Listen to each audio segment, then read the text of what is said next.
দুর্বল ভাব, সঙ্গে হজমের সমস্যা। হজমের সমস্যা থেকে শরীরের বিভিন্ন সমস্যার উৎপত্তি, যেরকম চুল পড়ে যাওয়া, ঠান্ডা লাগলে ছাড়ছে না, মানে ইমিউন সিস্টেম ডিসরাপ্ট হয়েছে। হাত পা কাঁপা, ব্যথা করা, তার সাথে ঘুমের একটি সমস্যা। ঘুম দেরিতে আসে, খুব অল্প সময়ের জন্য ঘুম হয়, ফিক্সড খুব ভোরের আগেই একটা ঘুম ভেঙে যাওয়ার টেন্ডেন্সি। এই জিনিসগুলি আমাদের ক্লিনিক্যাল সিমটম, তাই আপনাদের সাথে ডিসকাস করে আপনাদেরকে অ্যাওয়্যার করার উদ্দেশ্যে এই ভিডিওটি বানানো। ভালো লেগে থাকলে অবশ্যই চ্যানেলটি ফলো ও সাবস্ক্রাইব করুন ও বন্ধুদের সাথে প্রচুর মাত্রায় শেয়ার করুন।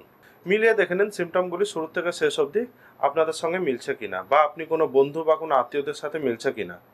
শেয়ার করে আপনি তাদের উপকার করতে পারবেন। শুরু করি। দেখা যাচ্ছে জেনেটিক্যালি বা বিশেষ করে কোনো বড় রোগ হওয়ার পর থেকে আপনার একটা দুর্বল ভাবের সূচনা হয়েছে। শরীর ঝিমঝিম ভাব বেশি, কাজে এনার্জি লাগছে না, মনমরা ভাব, মাইন্ডে কোনো উৎফুল্লতা নেই, কেউ কিছু বললে সেটি সহ্য করতে পারছেন না, টেম্পারমেন্ট হাই হয়ে যাচ্ছে, রোদে বের হলে হঠাৎ করে মাথা ধরে যাচ্ছে। সঙ্গে পুরুষ মহিলা উভয়ই দেখা যাচ্ছে যে একটা সেক্সুয়াল ডেবিলিটি, একটা ইম্পোর্টেন্সি ভাব, ইচ্ছে না থাকা ভাব। আর এই ধরনের পেশেন্টদের যদি কাশির সমস্যা শুরু হয় তাহলে কীরম হয়? ওয়েদার চেঞ্জ হতে না হতেই কাশি শুরু হয়ে যায়, গলায় ইনফেকশন, লাংস অবধি ট্রাভেল করার সমস্যা। পরে দেখা যায় যে অতিরিক্ত কফ জমার কারণে, সেটি ব্যাকটেরিয়াল ইনফেকশন হওয়ার কারণে দীর্ঘস্থায়ী কাশি। আপনি বুঝে গেলেন যে এই কাশি আপনাকে 20 থেকে 30 দিন ভোগাবে, তারপরে হয়তো ক্লিয়ার হয় না, গলায় হালকা মিউকাস থেকে যায়। কারোর সাথে কথা বলতে গেলে করে এরমভাবে কথা বলার আগে ঝেড়ে নিতে হয় গলা, বা কোনো কাজ করতে গেলে, কোনো পাবলিক মিট করতে গেলে, অনেক মানুষের সাথে কথা বলতে গেলে বা বাইরে কোথাও যাওয়ার আগে দেখবেন আপনার ঘন ঘন স্টুল পাচ্ছে বা ঘন ঘন ইউরিন পাচ্ছে। এই জিনিসগুলি একসাথে এই উইকনেসের সাথে রিলেটেড। সাথে আপনার যদি কোনো পারফরমেন্স করার থাকে সেই কারণেও আপনি দেখবেন এই অ্যাংজাইটি আর সাথে এই স্টুল, ইউরিন ও কনফিডেন্স লুজ করার ব্যাপারটা থেকে যাচ্ছে। এর সাথে লক্ষ্য করবেন শরীরে বিভিন্ন জায়গা থেকে চুল এক এক জায়গার থেকে খালি হয়ে উঠে যাচ্ছে। মাথার কিছুটা জায়গা এরকম খালি হয়ে যাচ্ছে। ছেলেদের যারা দাড়ি রাখে তাদের দেখা যাচ্ছে দাড়ির একটা জায়গা ধরে স্পট ধরে খালি হয়ে যাচ্ছে।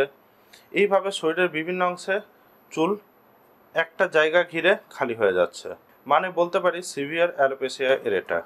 এরপর আসছি ব্যথাতে। কোমর থেকে পা অবধি একটা শিরশিরে ব্যথা নেমে যাচ্ছে। পিঠের ঠিক হাতের যে জয়েন্টগুলো স্ক্যাপুলার সাইডে এতটাই ব্যথা ঘুমিয়ে ওঠে যে আপনি হাত নাড়াতে পারছেন না। ঘুম থেকে উঠে আপনি মাটিতে পা ফেলতে পারছেন না। কিছু ক্ষেত্রে নোটিস করা যায় এই ব্যথার সঙ্গে প্রবল জ্বালা ভাব, হাতে পায়ের তলায় বিশেষ করে। শরীরের ইন্টারনাল উইকনেসের কারণে আপনার যেরকম এই সিমটমগুলি দিচ্ছে, ঘুমের মধ্যেও দেখবেন কিছু সিমটম পাচ্ছেন। সাউন্ড স্লিপ হচ্ছে না, স্বপ্ন দেখছেন ঘন ঘন, বিশেষ করে দেখবেন ওই সাপের স্বপ্ন, উড়ে যাওয়া, পড়ে যাওয়া, এই ধরনের স্বপ্ন, বা একটা কাল্পনিক পুরোপুরি, আপনি সেই জায়গাটা কখনো যাননি বা দেখেননি, জাস্ট একটা কল্পনার মধ্যে চলছে, কোনো লিঙ্ক নেই কোনো স্বপ্নের সঙ্গে কোনো কিছু। তার সাথে হঠাৎ করে দেখবেন পা জার্ক করে কেঁপে উঠলো, হাত জার্ক করে কেঁপে উঠলো, তাতে আপনার ঘুম ডিসরাপ্ট হচ্ছে, ঘুম ভেঙে যাচ্ছে। আর এই ধরনের উইকনেসের পেশেন্টদের যদি একটু জল ঘাঁটার অভ্যেস বেশি থাকে, আঙুলের মাঝে মাঝে, হাতের বা পায়ের আঙুলের যে মাঝে গ্যাপগুলো থাকে সেই জায়গায় সাদা ঘা হয়ে যাওয়ার টেন্ডেন্সিও কিন্তু থাকে, কারণ এদের ব্যাকটেরিয়ার সাথে লড়াই করার ক্ষমতাটা অনেকটাই কম থাকে, যে কারণে বাদবাকি সুস্থ সবল মানুষদের থেকে এরা এতটাই দুর্বল যে এদেরকে এই জিনিসগুলি এফেক্ট খুব ভালোভাবে করতে পারে।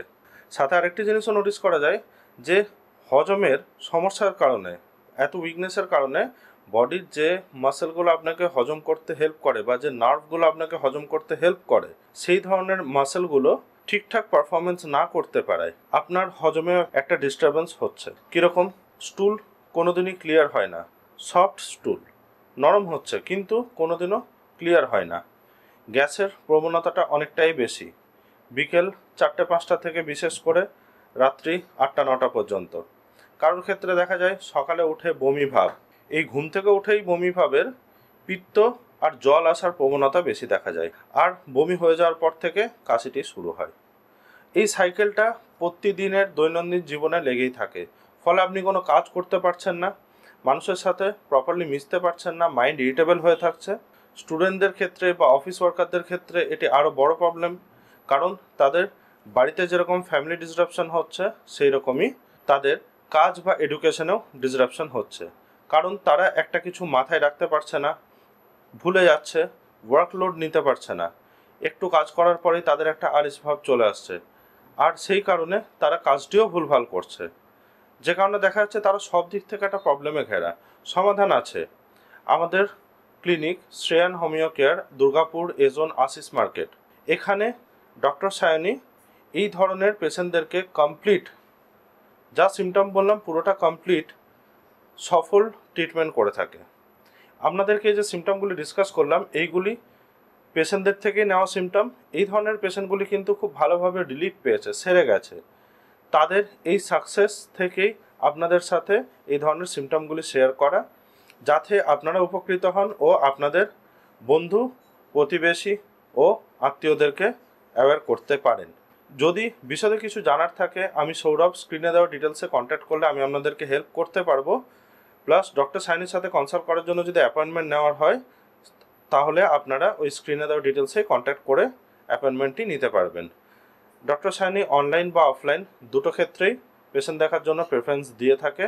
আপনাদের সুবিধা মতো আপনারা প্রেফারেন্স চুজ করতে পারেন। আজ এখানেই, নমস্কার, ধন্যবাদ।